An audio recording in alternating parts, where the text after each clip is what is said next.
The Russian novelist Leo Tolstoy was a believer in the novel not as a source of entertainment, but as a tool for psychological education and reform. It was, in his eyes, the supreme medium by which we can get to know others, especially those who might from the outside seem unappealing and thereby expand our humanity and tolerance. Leo Tolstoy was born in 1828 at Yasnaya Polyana, a huge family estate 100 miles south of Moscow. It was to be his home on and off for the rest of his life. His parents died when he was young, and he was brought up by relatives. He flopped at university. One lecturer described him as being unable and unwilling to learn. He spent a few years gambling and drinking and chasing gypsy women before signing on as an artillery officer in the Crimean War. He got married in his early 30s. His wife Sophia, who came from a sophisticated, high-cultured background, was only 18. They had 13 children, 9 of whom survived infancy. It was a difficult marriage. There were huge arguments about sex and bitterness on both sides. Leo grew a very long beard, became a fitness fanatic, and spent most of his time in his study. What he did there was to write several hugely successful books, among them War and Peace, Anna Karenina, and The Death of Ivan Ilyich. Tolstoy didn't believe in the idea of art for art's sake. He was deeply invested in the belief that good art should make us less moralistic and judgmental, and should be a supplement to religion in terms of developing our reserves of kindness and morality. This crusading moralistic side of Tolstoy has often been ignored by modern critics, who don't wish to dirty art with a mission, but it is in fact the most important side of Tolstoy, and none of his efforts can properly be appreciated without keeping it in mind. Tolstoy's first great novel was War and Peace, published in 1869 when he was 41.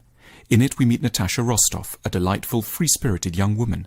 At the start she's engaged to Andrei, a kind and sincere man who loves her deeply, but is also rather emotionally remote and avoidant. While Andrei is away travelling in Italy, Natasha meets a handsome, cynical waster called Anatole and falls under his spell. He almost manages to seduce her and persuades her to run away with him, though her family manage to stop her at the very last minute. Everyone is appalled and furious with Natasha. This sort of madness wrecks her own prospects and deeply shames her family. By the world's standards, Natasha has failed terribly. If we encountered a news clip about such a person, we might rapidly come to the conclusion that she lies beyond the range of normal sympathy. She had so much, she thought only of herself, she got what she deserved. And yet, Tolstoy's view is that if we grasp what things are like for Natasha inside her mind, we can't and won't withdraw our sympathy. She isn't in truth self-indulgent, frivolous, or totally lacking in devotion. She's just a sexually inexperienced young woman who feels abandoned by her preoccupied boyfriend. She's someone who has a deeply impulsive and warm nature and is easily carried away by joy and happiness. She's also acutely worried about letting other people down, which is what leads her into trouble with a scheming and manipulative Anatole. Tolstoy keeps us on Natasha's side, and by doing so, he's getting us to rehearse a move he believes is fundamental to an ethical life. If we more accurately saw the inner lives of others, they couldn't appear to us in the normal, cold and one-dimensional way, and we would treat them with the kindness which they truly need and deserve. No one should be outside the circle of sympathy and forgiveness. For Tolstoy, a particular task of the novel is to help us to understand the so-called dislikable characters. One of the most initially repellent characters in his fiction is the husband of Anna Karenina, the heroine of his great novel of the same name, the pompous and stiff Karenin. The novel, a tragedy, tells the story of the beautiful, clever, lively and generous-hearted married Anna, whose life falls apart when she falls in love with Vronsky, a splendid young cavalry officer. Anna's husband, Count Alexei Karenin, is a fussy, status-conscious, mannered, high-ranking government official who's often callous towards Anna and unable to answer her emotional yearnings. As Anna's affair with Vronsky develops, her husband's main worry is that it might lead to social gossip which could undermine his public standing. He appears to have no sincere feelings at all about the marriage itself. He comes across as simply cold and brutish. But then, Anna gives birth to her lover's child. She is ill, and in a highly touching scene, Karenin is deeply moved, weeps for the infant, for the mother, and forgives Anna. "No, you can't forgive me," says Anna, and yet he suddenly felt a blissful spiritual condition that gave him all at once a new happiness he had never known. A glad feeling of love and forgiveness for his enemies filled his heart.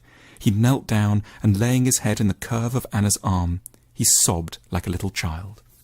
Thanks to the judicious Tolstoy, we see entirely unexpected aspects of the man.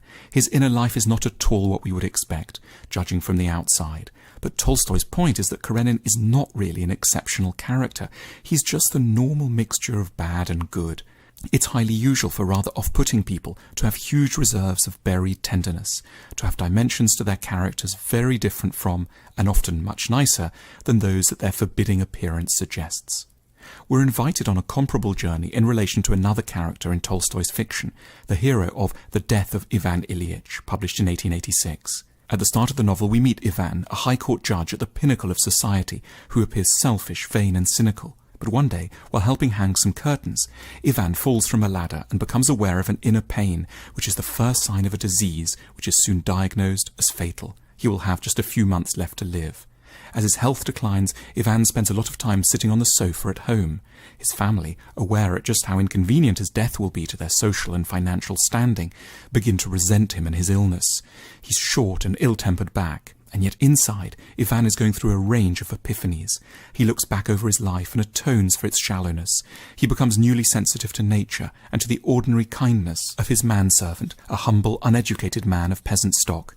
He grows furious at the stupid way in which everyone avoids paying attention to the one really crucial fact about life, that we all die. He realizes that our mortality should be constantly before our minds and should inspire continual kindness and sympathy. As he dies, Tolstoy imagines Ivan finally feeling pity and forgiveness for all those around him. As is typical in his writing, Tolstoy recounts in detail the vast philosophical and psychological dramas going on inside his hero's head. All that those around him, the doctors and his family, get to see is a sullen man who spends a lot of time with his face to the wall. And yet we can see a visionary, a prophet, and a man of outstanding moral courage and generosity. In writing about Ivan, Tolstoy wanted us to see his life as representative of all human potential, if only we could wake up to it before it's too late. When he was about 70, Tolstoy pulled together his thinking about being a writer in a long essay, What is Art?